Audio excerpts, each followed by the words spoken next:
students. We are studying chapter 4 of your physics, magnetic effects of current. Last video में हमने पढ़ा था force acting due to charge. अब हम discuss करेंगे एक बहुत important law which is known as Biot Savart's law. This Biot Savart's law is similar to Coulomb law in electrostatic. जैसे हमने इलेक्ट्रोस्टैटिक में कूलम्ब लॉ की हेल्प से इलेक्ट्रिक फील्ड फाइंड की थी, वैसे हम बायो-सैवर्ट्स लॉ की वजह से फाइंड करेंगे मैग्नेटिक फील्ड.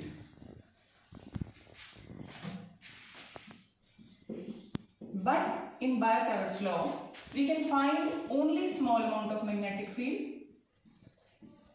यानी ये हमें पूरी सिमेट्री की वजह से मैग्नेटिक फील्ड नहीं देता, ये सिर्फ हमें एक वायर के छोटे से पोर्शन में से जो मैग्नेटिक फील्ड है वो फाइंड करने का एक फॉर्मूला देता है. This is also known as Laplace law. इसको लैप्लेस लॉ भी कहा जाता है क्योंकि लैप्लेस ने इसकी एक डिफरेंशियल फॉर्म दी थी. Now for that let us consider X wire is a wire जिसमें करंट फ्लो कर रहा है I and the current is flowing from X to Y.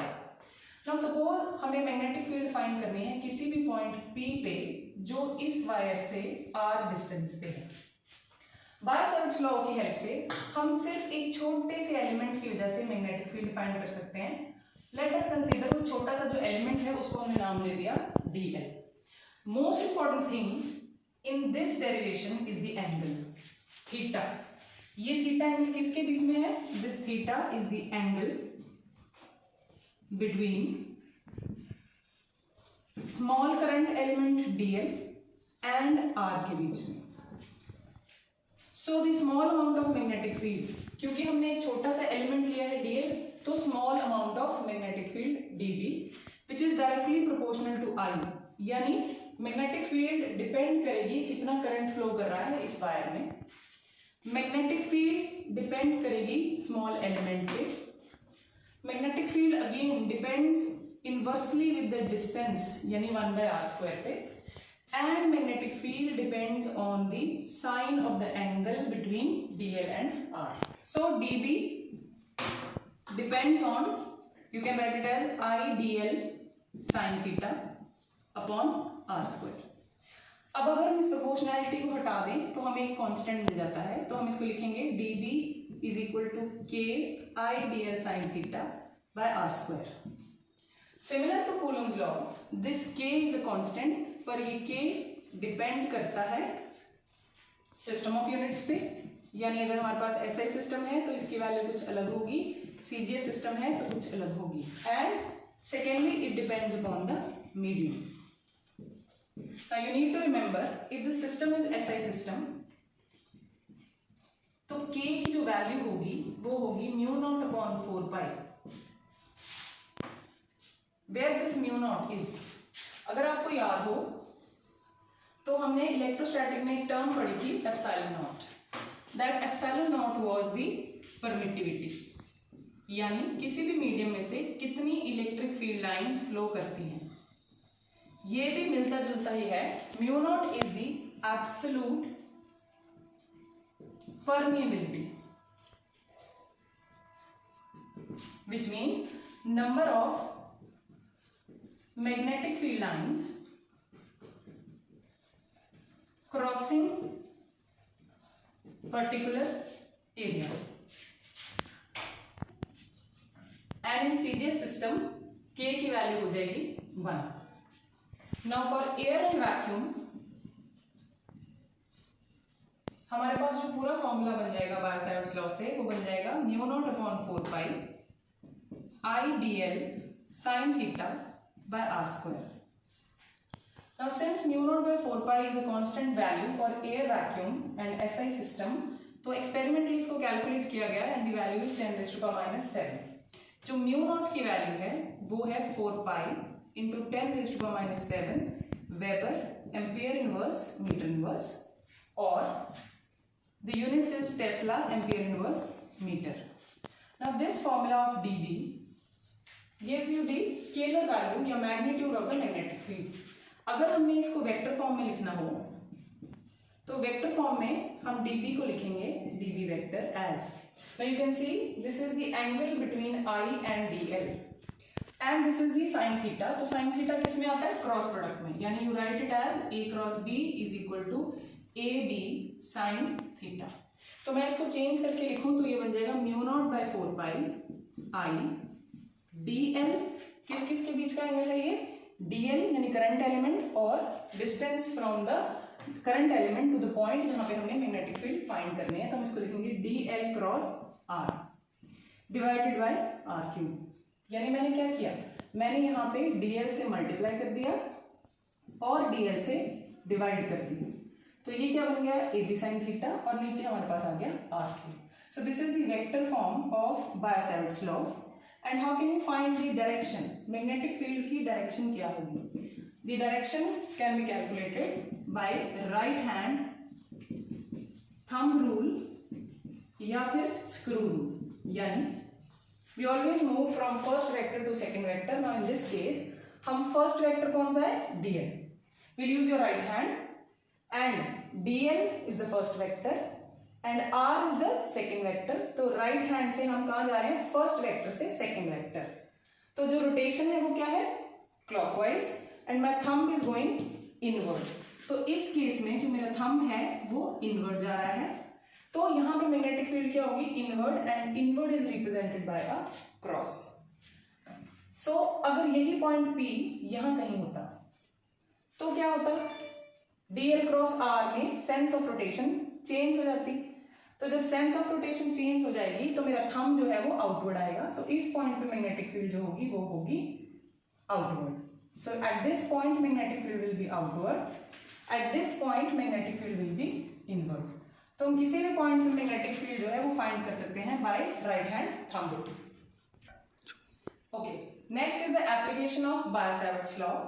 आपके सिलेबस में बायो-सावर्ट्स लॉ की एक एप्लीकेशन है, that is magnetic field at any point on the axis of circular current carrying coil. Now you can see in this diagram, ये ऐसी एक circular coil है, we have placed it like this and the current is flowing in this direction. जो current की direction है is as shown as by this arrow. हमें क्या find करना है, हमें फाइंड करनी है magnetic field on the axis which is passing from the centre. किसी भी पॉइंट पे हमें मैग्नेटिक फील्ड यानी यहाँ यहाँ यहाँ कहीं पे भी हमें फाइंड करनी है मैग्नेटिक फील्ड। तो हमने क्या किया, हमने पॉइंट P ले लिया जहां पे हमें फाइंड करनी है मैग्नेटिक फील्ड। सो हमें P पॉइंट से dl का डिस्टेंस पता होना चाहिए। You can apply Bayo-Savart's law and the statement of Bayo-Savart's law says that dB is the magnetic field due to a small current element। तो हम क्या करेंगे, हमने यहाँ पे एक छोटा सा करंट एलिमेंट ले लिया dl। So we'll write mu naught by 4 pi I dl sin theta by r square। But P point से इस dl तक का डिस्टेंस भी पता होना चाहिए, because this r is the distance from dl two point P जहां पे हमें फाइंड करनी है मैग्नेटिक फील्ड। तो हम क्या करेंगे, we will draw a line and let us consider this angle is phi. इसको हम नाम दे देते हैं फाई। अब राइट हैंड ट्राइंगल से ये हमारे पास बन जाएगा r which is equal to under root of x square plus a square. This will be the value of r. Now we need to find the angle. Theta क्या है, angle किस किस के बीच में, dl and r के बीच में। Now you will imagine, आप इसको इमेजिन करोगे कि ये कॉइल है और हमें फाइंड करना है एंगल। तो अगर आप ये वाला एंगल देखो तो ये एंगल यहां से रेज होता होता 0, 30, 45, 60, 90 बन जाएगा। But this angle is a wrong angle. ये जो एंगल हम देख रहे हैं ये तो एंगल है A और dl के बीच का एंगल, क्योंकि ये A क्या है, रेडियस, और dl हमें क्या देखना है, हमें देखना है एंगल किसके बीच का, ये dl और r के बीच का एंगल। तो ये देखो, ये एंगल एट एवरी पॉइंट हम इसको जैसे मर्जी रोटेट करें, this will always be 90। You can C dl और r एक दूसरे के परपेंडिकुलर हैं, तो हमने जो ये एंगल लेना है, ये एंगल हमने लेना है 90। सो इन दिस केस फाई जो थीटा जो है वो है 90 डिग्री। तो हम यहाँ पे वैल्यू पुट करें तो ये बन जाएगा dB is equal to mu naught by 4 pi I D L sine 90 by R square. Sine 90 1, तो ये बन जाएगा mu naught by 4 pi I D L upon R square means A square plus X square square है, square root cancel हो जाएगा, you will get this value of dB. Now to find the direction of this magnetic field, इसकी डायरेक्शन फाइंड करने के लिए you can see the angle between DL and R. तो हम क्या करेंगे, राइट हैंड रूल यूज करेंगे and the magnetic field should be perpendicular to this plane, ये वाले प्लेन के परपेंडिकुलर, विच मीन्स ये आपके पास ये प्लेन है DL, इसके परपेंडिकुलर मैग्नेटिक फील्ड होगी, आउटवर्ड होगी, तो हम उसको ड्रॉ कर देंगे like this because it is perpendicular to this plane. Now to find the total magnetic field हम एक और करंट एलिमेंट कंसिडर करेंगे DL, इसके टोटली डायमेट्रिकली ऑपोजिट. अगेन हमें क्या चाहिए, हमें चाहिए distance between the current element and point P. ये सेम एंगल बना रहा है फाई, तो हम क्या करेंगे dB डैश, यानी next is the magnetic field due to diametrically opposite current element DL. It will be again mu naught by 4 pi I dl sin 90. This is also R, यानी under root of x square plus a square. Again जो इन दोनों के बीच का angle होगा इसके जैसा वो हो जाएगा 90, तो हम इसको भी लिख सकते हैं as a square plus x square. Now again right hand rule use करें तो इस केस में भी जो मैग्नेटिक फील्ड है वो इस प्लेन के परपेंडिकुलर होगी, तो हम यहाँ पे बना देंगे dB dash. Now we need to resolve this, तो हम इसको रिजॉल्व करें तो हमारे पास ये एंगल बन जाएगा फाई. अब ये कैसे बनेगा, यानी ये एंगल फाई इस फाई के इक्वल कैसे है. Now you can see that this is the normal to this line and ये जो है ये इस लाइन का नॉर्मल है. तो अगर इन दोनों के बीच का एंगल फाई है तो इनके नॉर्मल्स के बीच का एंगल भी फाई हो जाएगा, तो ये बन जाएगा dB cos फाई और ये बन जाएगा dB sin. Similarly if you resolve this dB dash तो ये बन जाएगा dB डैश cos फाई और ये बन जाएगा dB डैश sin फाई. तो dB डैश की जो डायरेक्शन है that will also be perpendicular to the plane containing DL and R, but since dB and dB dash are equal in magnitude, तो जो साइन कॉम्पोनेंट्स होंगे they will be added and the cos components will be cancelled. तो हम लिख सकते हैं कि जो dB cos phi है वो इक्वल हो जाएगा dB dash cos phi के और ऑपोजिट है, so they will be not taken into consideration. अब जो टोटल मैग्नेटिक फील्ड होगी वो ऐसे बहुत सारे एलिमेंट्स को कट करके हमें मिलेगी, यानी इसके ऑपोजिट ये वाला एलिमेंट और जिनकी वजह से सारे कॉस कंपोनेंट्स कैंसिल हो जाएंगे और सारे साइन कंपोनेंट्स जो हैं. So the total magnetic field D will be equal to summation dB sin phi and you can also find dB by integrating dB sin phi.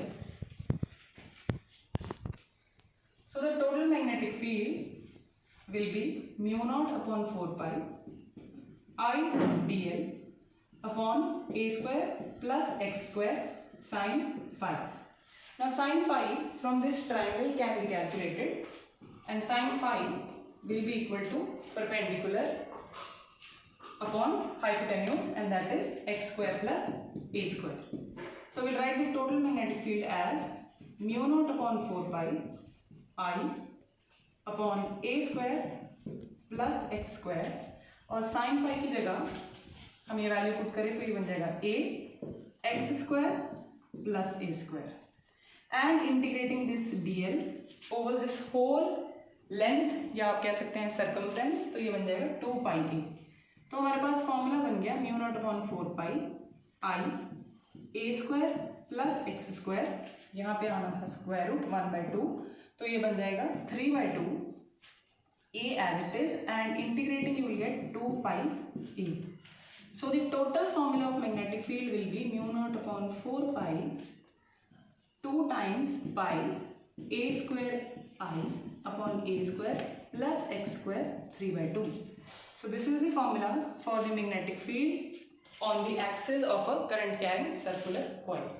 If you will be having n number of terms तो हम इसको लिखेंगे mu naught यानी अगर हमारे पास n number of turns हो तो फॉर्मूला बन जाएगा 2 पाई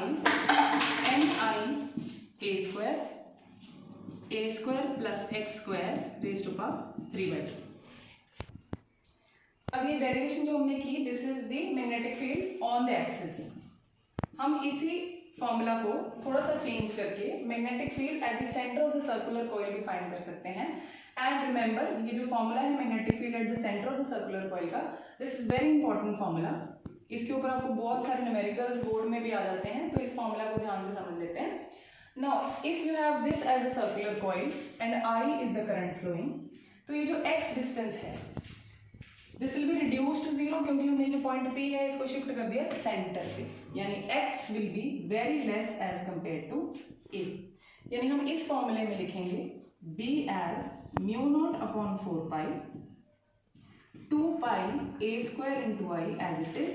और हम यहाँ पे x जो है इस फॉर्मूले में इसको निग्लेक्ट कर देंगे। जब हम इसको निग्लेक्ट कर देंगे तो ये बन जाएगा a square raise to power 3/2, 2 से 2 कैंसिल, और हमारे पास ये जो a क्यूब है वो इस a स्क्वायर से कैंसिल हो जाएगा, तो हमारे पास बन जाएगा mu naught upon 4 pi 2 pi I by a।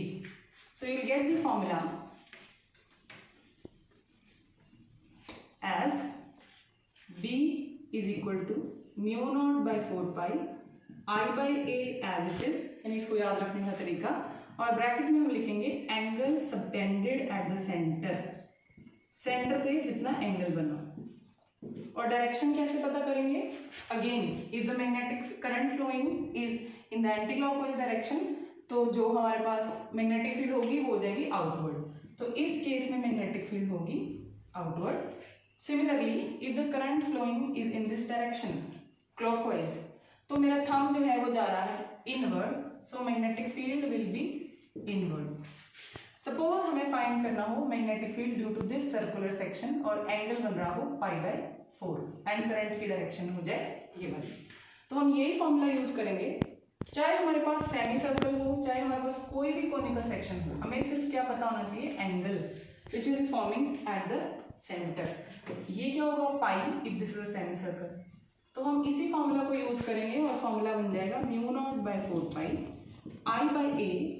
If it is a semi circle तो angle will be pi, if it is a conic part तो mu naught by 4 pi I by a, और angle इस case में है π/4, so will write π/4। तो हम इसी formula को मॉडिफाई करके सारे कोनिक सेक्शंस के लिए मैग्नेटिक फील्ड फाइंड कर सकते हैं। I hope you understood. Thank you.